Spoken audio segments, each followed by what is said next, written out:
தாவீது எத்தனை கூழாங்கல்ல எடுத்தாரு? எத்தனை கூழாங்கல்ல எடுத்தாரு?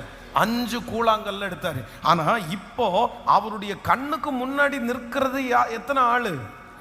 கண்ணுக்கு முன்னாடி நிற்கிறது ஒரு ஆள். அப்போ தாவீது ஐயோ இந்த குறி தப்பிருச்சுன்னா அடுத்த குறிக்கு நம்ம இன்னொரு கல் வேணும், அடுத்த குறிக்கு இன்னொரு கல் வேணும், அப்படி எடுத்திருப்பாரா? அப்படி எடுத்திருந்தாருன்னா ஒரு கல்லில் குறி எடுத்து அடிக்கிறதுக்குள்ளாடி கோலியாத்து பட்டயத்தினால இவரை கொண்டிருப்பாரு. இந்த தாவீதிற்கு இருந்த விசுவாசம் என்னன்னா, நான் 5 கூழாங்கல் எடுக்கிறது, ஒன்று படலைன்னா இன்னொன்று பட்டுரும், இன்னொன்று பட்டுரும்னா ஆயத்தத்திற்காக அவர் பண்ணலை. ஏன்னா அவர் நம்பினது கூழாங்கல்லை அல்ல, அவர் நம்பினது தன்னுடைய கவனை அல்ல, அவர் நம்பினது யாருன்னா கர்த்தர் தான் நம்பினாரு, ஆண்டவர் அதை செய்வார்னா நம்பினாரு.